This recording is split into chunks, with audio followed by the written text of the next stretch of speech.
It's Beat Michigan week, so we've got to talk about that, previewing that, and a commitment here on the Sooner or Later Sports Show, a Hog Media production presented by Sleeper. That's Coop. I'm Jay.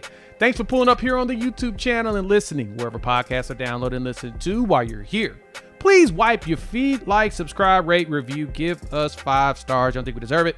Go ahead and give us 5 anyway, and gift it. So on today's episode of the Sooner or Later Sports Show, me and Coop got some fun things to dive into here, like a latest commitment. We got an OKPREP for the first time. Yeah.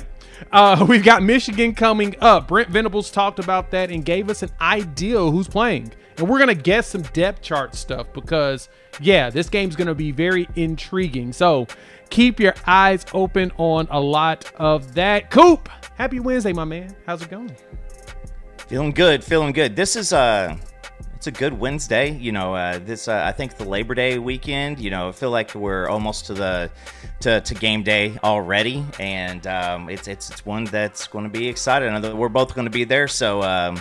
So if you're out and about and you see us, give Jay a high five with your left hand, and you can whichever one. I enjoy a right-handed high five.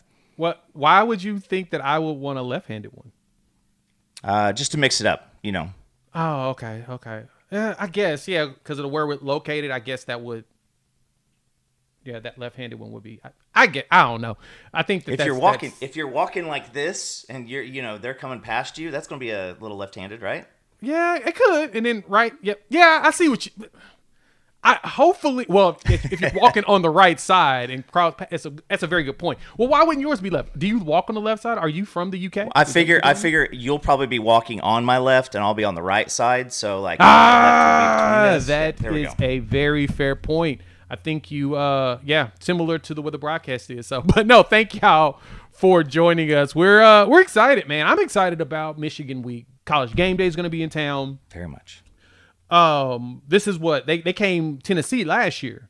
So yeah. We now need to 100% redeem ourselves because, that game should have been a lot better than what it ended up being. But I digress. There's no real reason for us to be rehashing or opening up old scabs and wounds because I'm still in a little bit of pain. But Coop, man, good game Saturday. Let's jump right into the most important meat part to start the show.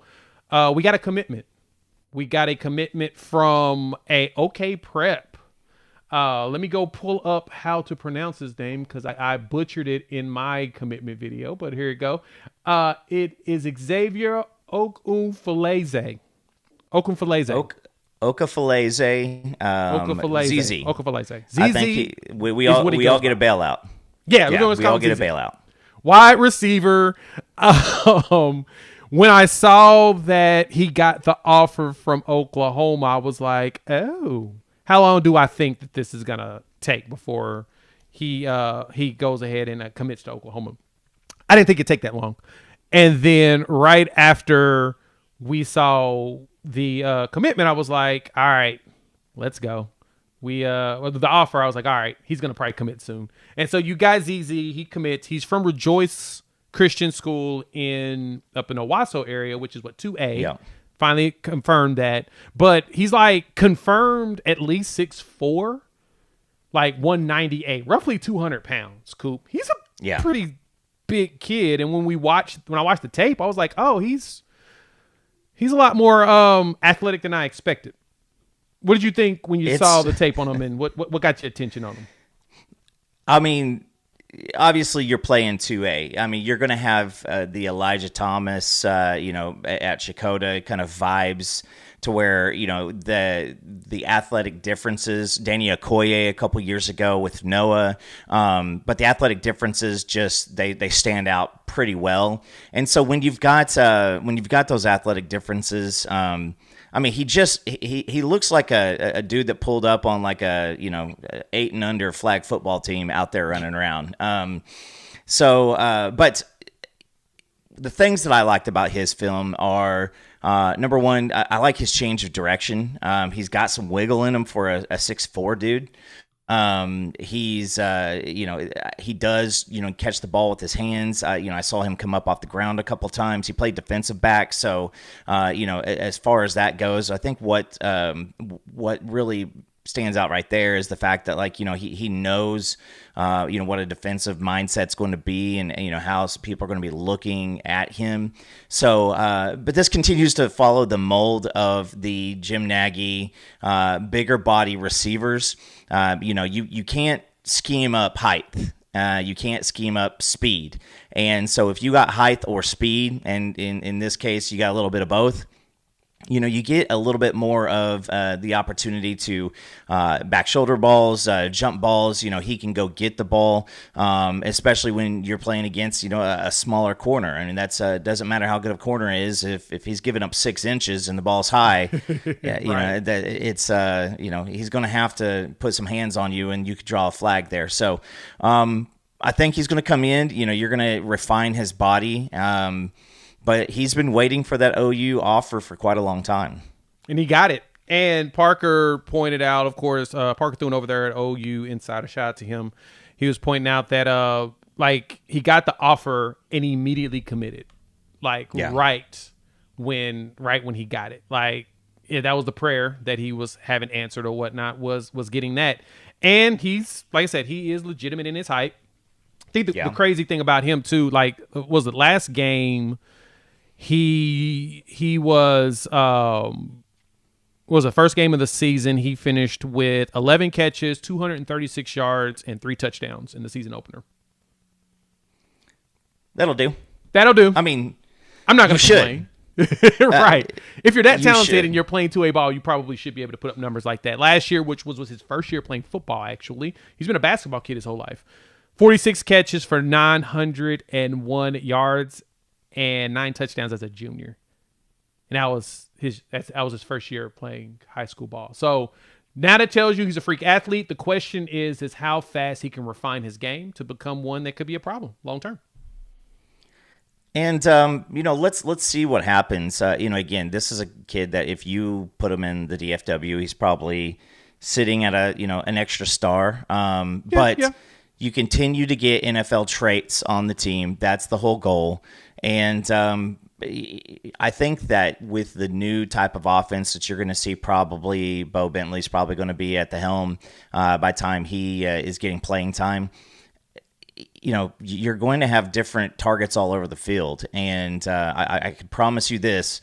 Quarterbacks like people who can make plays. And if you can trust, a ball on the sideline, I see a little Drake London in his game.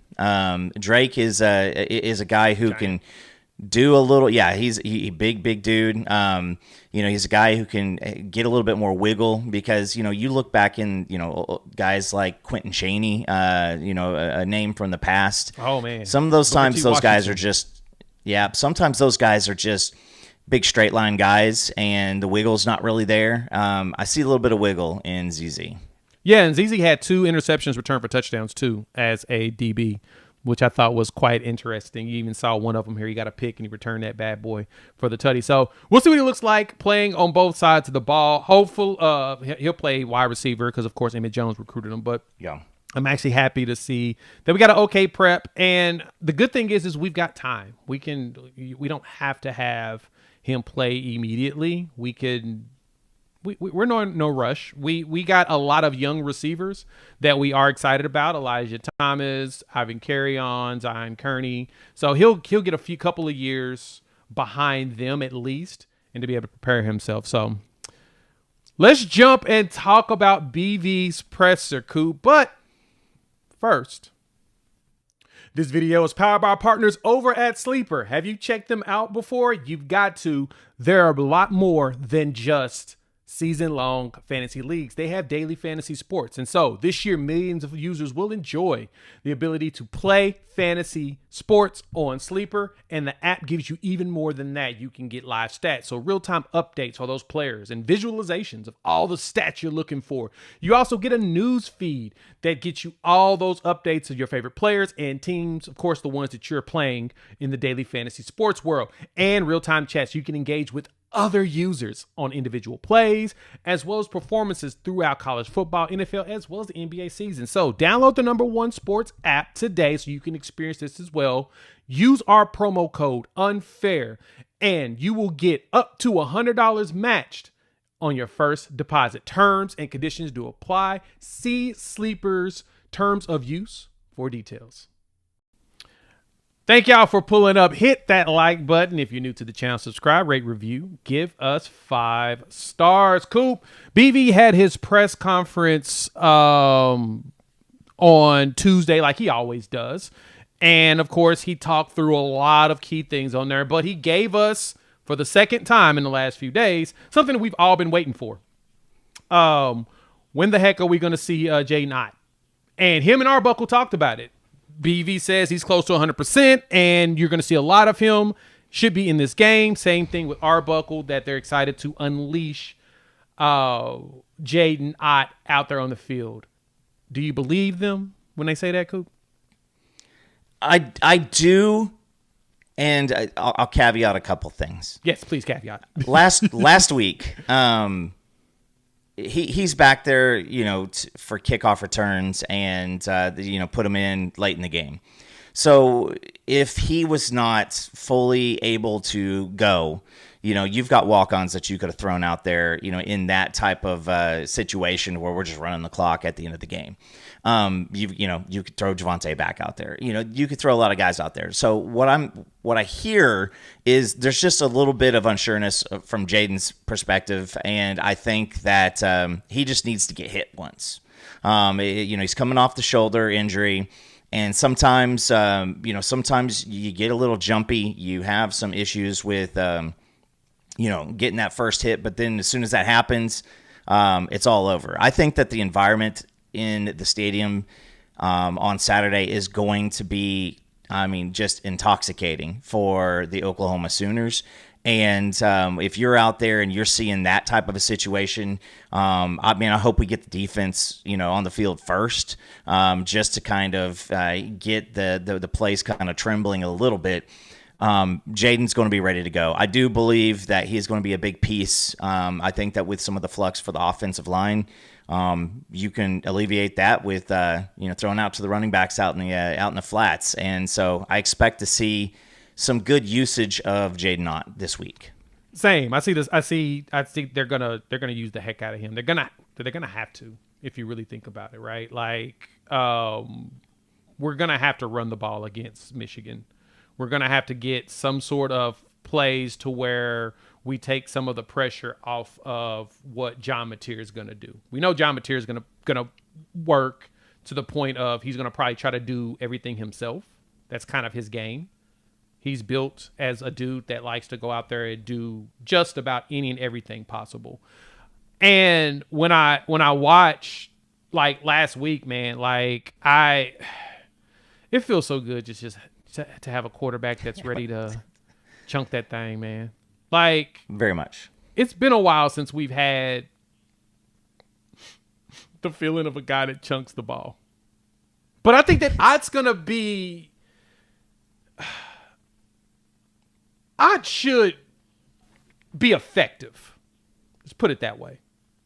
Like, there's nothing about him that makes me think that he ain't going to be effective. But, man, I'm ready to see what Mateer is going to do. We already know Mateer is going to be... He's going to be a problem for... he's going to be a problem for Michigan, regardless of what anybody thinks. Yeah, for CBS, Rick Neuheisel, old coach of Washington, I think Colorado also, right? Basically said Michigan's going to have no problems with John because they handled Jalen Milroe in the bowl game, and I can say this: that's not a very, very good comparison because if you take the running game away from Jalen Milroe, we saw what happened last year, when they came to Norman. If you take the running game away from John Mateer, he can still beat you with his arm. And, I'm pretty sure that that's what he would like to do. But in regards to Ott, Mateer. I think that you're going to have some creativity because Jay, we keep forgetting because we last year was kind of like falling in a black hole of sorrow when watching the offense, and we forgot so many things. But Ben Arbuckle is a very, very creative play caller. He really is going to scheme guys open. He is going to do a lot there. And if your offensive line is having some issues, which I think the offensive line just needs to be good. But if they're having issues, Jay, I already said the running back out in the flats. Michigan gave up 10 catches to a tight end last week. Also, Ben Arbuckle hasn't unleashed any screen game yet. So how do you get a defensive line stopped from just pinning the ears back and go back? You mix up your plays. You run a lot of misdirection. You're going to have a lot of variety in there. And where we didn't see that last year, and I would even say with Lebby, we really haven't seen that since Lincoln. You have to have some creativity so that there's not just a 3 or 4 different plays, and that's why the vanilla offense last week happened. You're not running a bunch of different varieties, but I'm excited because Kanik, if that dude from New Mexico gets 10 catches, like after seeing what Kanik did last week, I don't think he needs 10 catches. I just think that you need that threat out there to where you're having to cover the middle of the field, you're having to cover the flats, you're also having to have a spy on Mateer. That's a lot to ask a defense to do all at the same time. It really is. And the funny thing though, Coop, as you just said that, how'd you like that jet sweep that Ben Arbuckle ran? I think everybody, yeah, but Jay, the jet sweep with Deion Burks is better than the jet sweep by Gavin Freeman. I mean, it's just a completely different athlete. Fair, but I thought that was hilarious. I will say, I think that we all were okay with seeing that last year. That was the longest rushing play of the Illinois State game. I don't know if you knew that, but the jet sweep having that capability. I mean, that's another option that you have there because that's going to be a piece to where if you're utilizing the tight end, utilizing the running backs, they're utilizing the quarterback run game. Guess what it does to the guys on the outside? It leaves them one-on-one. Really does. We already saw Keontae. We saw Burks. I think we're going to see a lot more Satania this week. But we know those guys can win one-on-ones. We can. They can. That's not what we're worried about. You have a feeling that you're going to get them. Like I said, they're going to win their one-on-ones. They're going to give us some good battles. Yeah.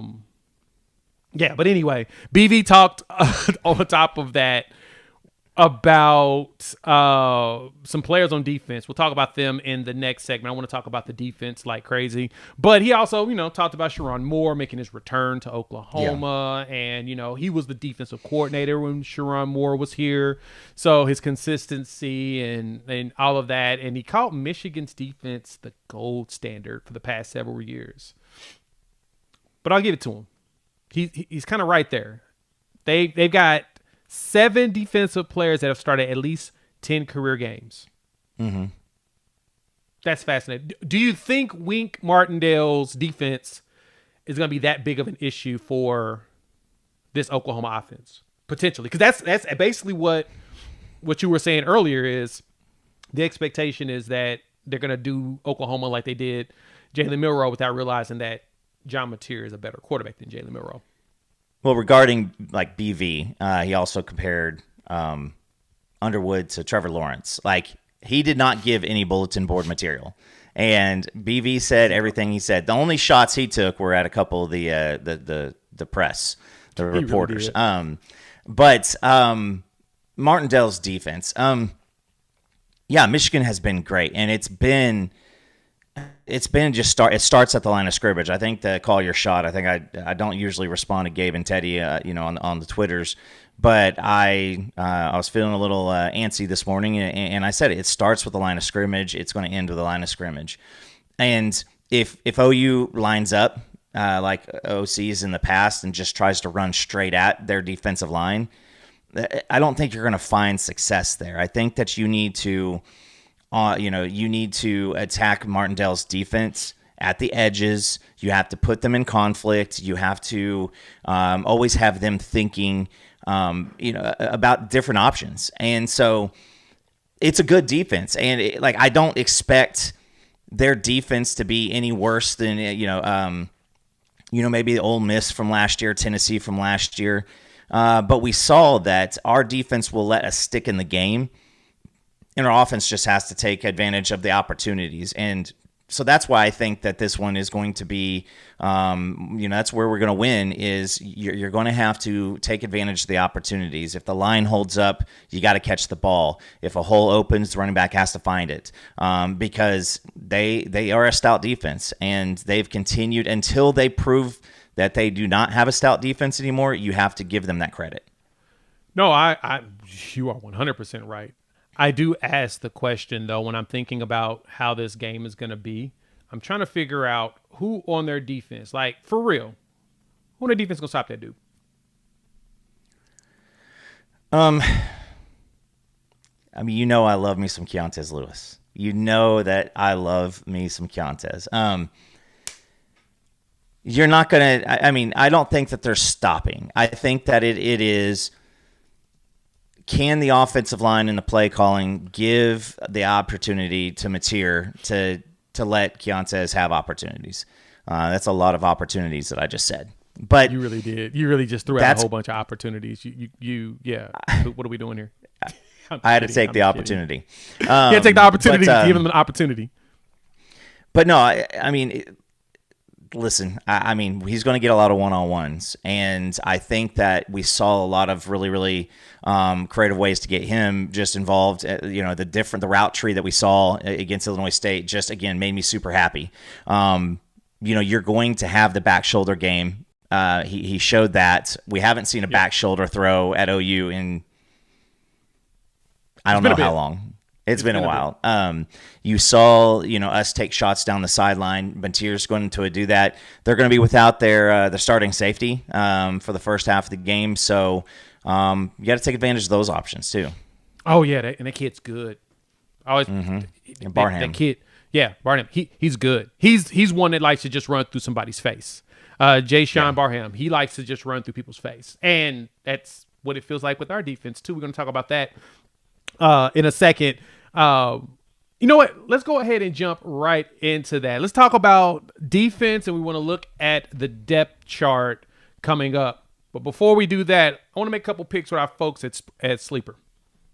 Have you ever heard of the Sleeper app?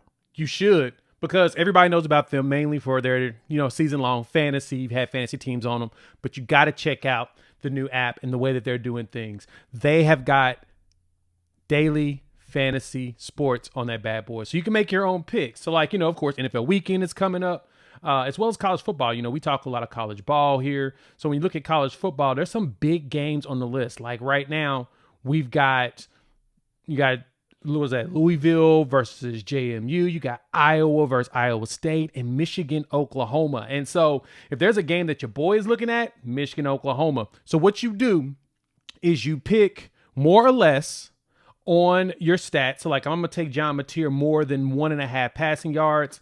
I think Bryce Underwood will get at least one touchdown pass, so we'll go ahead and pick him for more. And then Jaden Ott, he hasn't popped up yet, but he's going to by game time. And it takes no time for you to get this bad boy started. You just jump in the app, choose, like I said, more or less. Justin Haynes, we're going to go less on the yards. You view your entry, and boom, you submit it, and you can win up to 100 times your money. Craziness. Good stuff. It's so much fun. I enjoy daily fantasy sports, and Sleeper is now the place for me. So all of our viewers here, check them out. Download the app. It's the #1 sports app today. You can use our promo code UNFAIR, which you see here on the screen as well as in the description below. And there's a link, and you'll get up to $100 in your first deposit matched. So you will match $100 up to in your first deposit. Terms and conditions apply. See Sleeper's terms and for use for more details. Thank y'all for pulling up. Hit that like button if you're new to the channel. Subscribe, rate, review, give us 5 stars. This weekend's going to be fun. College football. We get I mean, we are the game of the week. And when we talk defense, though, Coop, we're gonna talk. Let's talk about this. The defensive players that we feel like is going to be super impactful. We all know that Keontae Lewis is going to be a entertaining component of what we're going to do. I think that he's going to be he's of course a star in the making on the offensive side, but defensively, man, I'm not going to lie, man. I am really excited about the hitters that we have going out there. I think that this is going to be a big time defensive battle. And it's going to be because of these dudes right here, man. It's going to be literally levels of just knocking people on their tail from a Reggie Powers. You're going to see Cortland Guillory. I'm curious to where we're going to put Cortland Guillory defensively. Where do you think they're going to slide him? Do you think they're going to have him covering Donovan McCulley? Pulley's 6'4", 6'5". He's a pretty big wide receiver. Yes. I would probably say that probably keep him probably at is it Samaj Morgan is the other wide receiver, so that's probably where you're going to put him on. I think Gentry is probably going to get the bigger assignment, just because Gentry's a little bit bigger. I don't think it has so much to do. I think the defensive back lineups, we'll see. We'll just see, because Valai and Venables are going to. They're not going to change who they are. I think that where you gain your advantage is probably going to be with the front seven. And so, but yeah, as far as the defensive backs, maybe they just stay, field and boundary. Yeah, that probably will be the direction they go. And I say that because when last game, we know who Bryce Underwood went to the most, and who I think they're going to end up probably living with is, Marlon Klein, the tight end.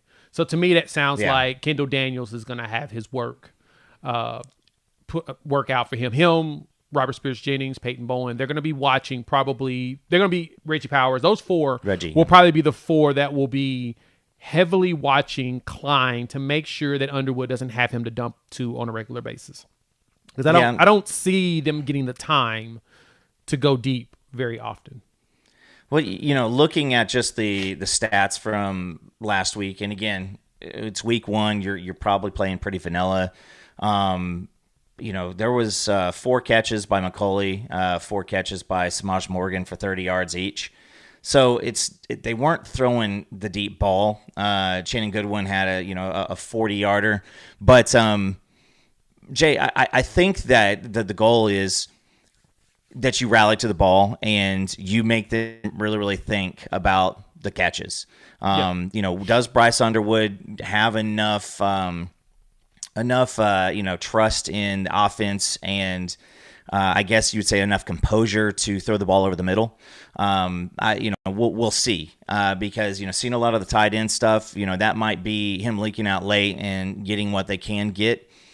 As far as Powers and Bowen, Robert Spears-Jennings, I think that as soon as one of those tight ends makes a catch, as soon as the wide receiver makes a catch, you put a thump on them. And these guys like it. Also, Boganowski was out there, so we know that guy will go hit. So between Boganowski and Powers, they're a law firm that actually goes after accidents, and so I think that they're going to try to cause some good ones this weekend. Yeah, and the big question for us too, outside of the passing game, with Bryce Underwood being the highlight and the focal point, really, is going to be the run, is defending the run. You've got to make sure that Justin Haynes cannot get the games that he wants, the runs that he wants to get. You can't let him break up the middle. But I think our run defense will adjust back to what it was like last year. So I'm not too concerned about that part of our game, because I know we all know that the way this staff likes to work defensively, Brent Venables likes to switch things up a lot. Mm-hmm. And we know that there's going to be a massive set of adjustments right before this game. I know people were very concerned about the run game. We gave up 117 yards rushing in that game, but to me, you didn't let them get past roughly the 50? Yeah, and the only time that they right had the ball. Yeah, the only time that they were in the red zone was after the interception. Right. So I'm with to you. It, Michigan, let's see here. Haynes averaged, 9.9 yards a carry. He had 2 50-yarders. I think outside of that, they averaged around 3 yards a carry. And I was just going through the play-by-play, and there weren't massive chunks. They have issues at the offensive tackle. I think they feel pretty good about the guys up the middle. So I would say this, Jay, that to shut down the run game, you're gonna have to start out with aligning properly. That's 2 of the big runs. The guys were not lined up right, and if you're not lined up right, that's what happens. And then you force Peyton Bowen to make a touchdown saving tackle. And I think another time somebody else had one too. Mm-hmm. But I think that also with the edge, we said one of the big runs also, Marvin Jones kind of crashed way too hard and left the boot out. So you're going to have to pay attention to that too. But Jay, I really think Brent Venables is going to have some candy in his bag to really put these offensive tackles in conflict, and that's with bringing. We saw the what was it, the post, the right after the big gain Auburn blitz from Robert Spears Jennings last year. We saw that happen again this year in week 1. I think that if you can put those offensive tackles in conflict, whether that is, a loop with some of the, a stunt with, maybe a David Stone to where he's stunning out to the outside, that's where I think Brent Venables is probably going to be attacking because up the middle, they're pretty stout. Now, Jaden Jackson and Dom and, G Baby, Stone. These guys are good too. Yeah. So you stalemate there, so I think that the edges are where they really have a chance on defense to make a standout play. And Bryce Underwood is going to make mistakes. He's going to make mistakes. I mean that's going to happen. Yeah, that's what happened with true freshmen. That's what they do. They're going to make mistakes, and the question is how do they recover back from it? Like Illinois State, the most yards they got on a possession was 24.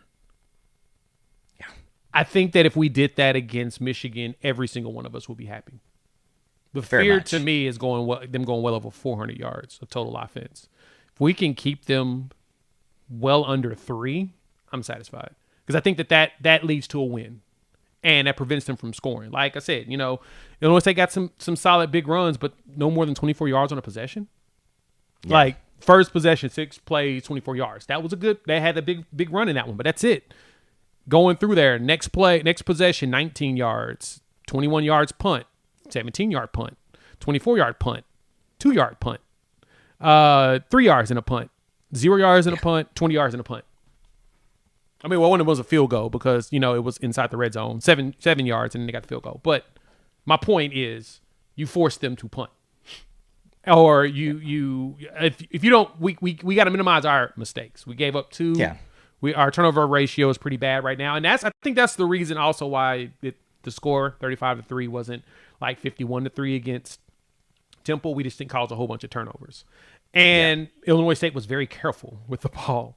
I think they actually was really good when it came to turnover ratio last year. So they're very careful with the ball and making sure that they don't just willy-nilly beat themselves. Exactly. They're a disciplined team. Their coach is one of the winningest coaches in FCS. So they play with discipline. And it's funny. So I say this. Because I hope this point gets across to everybody. I watched that North Carolina TCU game. Everybody's bagging on Bill Belichick and them. I totally understand. The jokes, get them jokes going. Let them fly because I think they're actually funny. They're actually really good. But there's one thing that I will give to North Carolina that made me pause at the beginning of the game.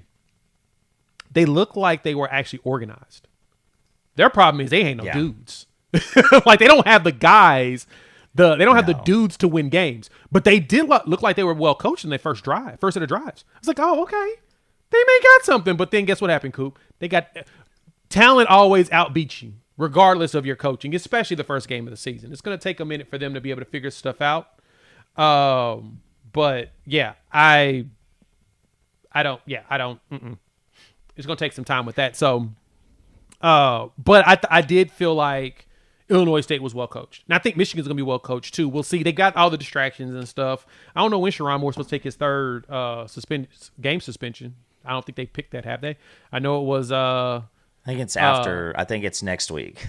That's when he takes his next 2. After this game, he's got 2-game suspension, but he's supposed to have a third because they're appealing it. That's why. Never mind. They didn't pick one because I forgot they're in another appeals process, so we're waiting to see what the actual ruling is going to be. But sure, whatever. Thank y'all for pulling up. Hit the like button if you're new to the channel. Subscribe, rate, review. Give us 5. Coop, we've got a depth chart coming up. Maybe. Hopefully. This is, of course, pre-recorded, so if it happens midday on Wednesday, sorry. We'll drop an emergency video like Thursday morning or something, right? But depth chart time is supposed to be coming through. I am very curious to see what our depth chart looks like. Offensive line is interesting. I went back and looked at the PFF scores, and when I looked at the grades and stuff, who do you think was our top graded offensive lineman? Knowing you probably looked, but I want Baklenko. Yep, it was Baklenko. He was the highest graded. And the grades are always interesting to me. I don't really look at their grading as much. I mention it for a reason, but I don't look at it as much because I think it's just too variable. It's too much. The opinion, I don't know. But I do like they tally very well on like hurries and all of that stuff. We had 4 hurries in the game. We gave up 1 sack, and that was a Fauché true freshman mistake. But yeah, he just didn't level the dude. Like it's like he got there a little too early. He didn't curl around up to just hit that. I think that's a linebacker that came through and got that sack. But he should have like taken him out, but he didn't. And that's okay. It happens. True freshman, John Mateer was prepared for it. He, went, got, stepped up, didn't work out, blah, blah, blah. For me, I'm curious to see where we line things up because Troy Everett and Jake Michael graded roughly about the same. They were very close in grades. And when you watched it, there were moments in the run game where you kind of like, Everett, what we doing? But then there's moments when I saw Michael, I was like, what are you doing? I don't know. What do you think his offensive line is going to look like, especially since BV said that Fasusi's going to be back, so will Derek Simmons. I really think that you're going to see I think that you're going to see some switches. I don't think Fasusi's going to get the start. I think that he'll come in early. I think you'll probably have Baklenko at left tackle. Really? I think banking on that banking on Baklenko. He did start 8 games at Stanford last year. So it's not like he was playing, JUCO, offensive line. He was playing D1 football, and so probably see him there. If Ozaida is ready to go, I think you see him at left guard. I'm curious to see what happens at center because I think both guys are going to play a lot, and I think that there is a job to be won. And so it's going to be what can you do? Gabe lost his mind because this offensive line was not coming off the ball. It was kind of just a catch, a catch and standing straight up. And I want to see the team. I want to see this team, do what the play call is, but I want to see them come off the ball with some ferocity. I also think that you see Weewoo and Simmons. I can see that. And it's funny because Weewoo was, I think it was, who was talking about that? Arbuckle. They asked him in the presser about Fabici playing left guard. He played 54 snaps at left, 16 at right. And when he moved over to left, it was between him and EPL. Like when EPL came out, basically, Weewoo was moved to the left, which is the first time he's played left guard since he was at North Texas. And then you had, and that was when he was a freshman All-American. That's when you got Fauché on the right. And Fauché had 56 snaps. And as the game went on, he got better. Like, he gave up that sack. It was kind of bad. He got the penalty. But he got better as the game progressed. So it's nothing against him. Like I said, he's a true freshman. That's the thing that gets me. I'm not y'all know my philosophy. I don't like true freshmen starting games, but I like true freshmen playing, and I like that they at some point, if they're good enough later in the season, I'm not as reserved later in the season if they start, because that's usually when they blossom into something that you're like, oh, okay, he's ready for it. But they're going against some tough defensive tackles, man. Trey Williams is their nose. I'm curious to see how we handle because they're basically running a quote unquote 3-3-5, or it's like a 4-2-5 multiple, but yeah, they play. It feels like a lot of 3-3-5 in here. I think that when Fasusi comes in, that's when you might start seeing Wewu come in over the left guard, because you got somebody who has experience right next to a new guy. And I think we talked about this a couple weeks back, that if you're going to see a younger offensive line out there, you want a couple guys with experience. And I think that if you have Simmons on the outside of or Simmons or Howland, you're gonna see 10 or so offensive linemen. I fully believe that. Hopefully it's because you're rotating. But again, I think that you don't ask a ton of them by saying, hey, just come off the ball and push the 335-pound, nose tackle. I think that you're going to have a lot of different, line variations. I think that you're going to have a lot of faster plays. And we did good in pass blocking. And so, but you are going to have to attack the defensive line at times. And so, if you have Simmons and Fasusi, you guys, we're going to grow with this. And in my heart of hearts, Michigan's going to win some battles, at the offensive line. And so you're going to have Mateer ready to be on the move. And as an offensive lineman, just don't get caught with the holds. Don't get caught with holds. Don't compound, an issue. Now, obviously, if John Mateer is about to get killed, hold. Let's take the 10 yards. But what you don't want to see is them get blown off and then, grab and hold and, on a third down or a second and short or something like that. But Michigan's going to win. I mean, that they're good at what they do, and I think that we're going to see some tempo also. And because I don't think Michigan's depth on the defensive line is necessarily 8, 9, 10 deep.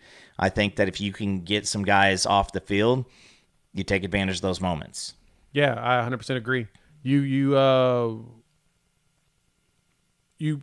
get some push on the line, you'll be able to get the running game going, which now we'll see if Jaden Ott's going to give us the run game that we're hoping for. I don't know. We'll see. But you also got to make sure, because pass protection was solid in the game, and I think that's where I think that's going to be our strength this season. I think in time the run game will get there. They'll get that push. They'll get that strain.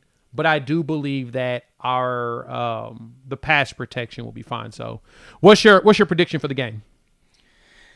I think OU starts out pretty quickly. I think that, I like that. It's going to be hard for me to see Sharon Moore come down into Norman. They'll probably see that Tennessee game last year. And I just don't think that you can afford, taking shots down the field with Underwood early in the game and risking turnovers and getting into the psyche that way. But I want to see OU get out to a good lead. I mean, I think that you get out to a 10, 14-point lead and you force Michigan's run game to dissipate a little bit, and then you put the ball in Underwood's hands. So I think my final prediction on the score is going to be 33-17. I think Michigan probably gets a late touchdown to make it look a little bit better. But I think in general, I mean, you're going to give up probably 10 points, in competitive time. Yeah, the Vegas line opened at like 2.5. I've seen it balloon to 6.5 at one point with a lot of traffic on Oklahoma. And now it's starting to teeter his way back down a little bit to a reasonable number. It's about 4.5. A few of the analytics have given it to Oklahoma to cover said spread. I do not know The traffic does look like, though, we've got a lot of traffic on. I think it's mainly on the Oklahoma side right now, even though Michigan's got a lot of boosters. It's actually, correction, all the traffic right now as of today. Yesterday when I looked at it, well, actually Monday when I looked at it, was a lot of Oklahoma traffic. It looks like it's about in the 60s as far as percentiles going towards Michigan, and the line's kind of staying steady in the 4.5, 5 range. It depends on what site you're on. 5.5 on FanDuel. I saw 4.5 over on ESPN Bet. There's a few different places you're seeing where that number is, which is fascinating. That there's so much variances when it comes to the spread of this game. I think that it capped out yesterday like 6.5 on a couple spots, and so what that basically means is you're looking at a 9.5 point neutral site, Oklahoma, and I think the early Vegas money flooded in on Oklahoma. Now you're probably seeing a lot of people, take that Michigan because Oklahoma had some trouble running the ball, which is crazy because you still throw up, what was it, almost 500 yards of offense, and people are, that game was a short game. It wasn't like you had 5 possessions in the first half. So, but yeah, I expect OU to come out, really just trying to establish itself very, very quickly. And like I said, if you can take Underwood and put everything on his shoulders, that's a tough ask. And if OU gets up by 10 to 14, if OU gets up 10 to 14, I don't think Michigan is going to think very short-sighted. I think that they will continue to try to run their offense, which means going, short down the field. They're not going to, have him airing the ball out all over the place. I think that they're going to. So I would say this is you would rather give him success even in small doses than, try to put it all on him and let him start throwing interceptions and pick sixes and stuff like that, because you're thinking entire season. This is not a conference game for them. So, I would rather just, make peace with it is what it is if OU gets up big, and just keep running the offense. So I don't know if Michigan is necessarily built at this point in time to make a big comeback. Yeah, no, I agree with you there. You don't want to put this all on the back of Bryce Underwood, but this is the game where he may actually show up and be something special. I don't know. I do expect John Mateer to cause a lot of problems to the opposition in this game, and I pray that he goes out there and he has a Heisman statement type game, like that, which means it's a big game. Not saying he's going to win the Heisman, saying it's one of those games where they're like, okay, no, he dominated. It was literally his world, and we are in it. Final score prediction for you. 33-17. Oklahoma is going to not only cover, I think that they're going to get everything out and going. I really see very, very little chance that OU doesn't do anything on offense and their defense gets abused. I think that Michigan's offense versus our defense, that score could get a little bit higher if you have a touchdown involved there. Give me 25-15. It's gonna be weird. I could see a lot of like I said, just weirdness in this game. So I'm gonna go 25-15, just because I think that's just an odd set of scores to go with. I think Oklahoma wins by double digits in this game. All right, we are out. Like I said, if anything crazy drops, and I can pull Coop away from his duties of being an awesome parent, we will jump on and we'll make an emergency pod around like depth chart and all of that stuff. But here's our preview. Thank y'all for pulling up. Please hit that like button. If you're new to the channel, subscribe. Check out our partners over there at Sleeper. They're going to hook you all up with use our promo code UNFAIR. They're going to give you a $100 match on your first deposit, and the terms and conditions do apply. See Sleeper Use for details. We'll chop it up with each and every single one of you next couple of days. Videos, of course, will maintain dropping, but we'll be around. We'll talk soon. Peace.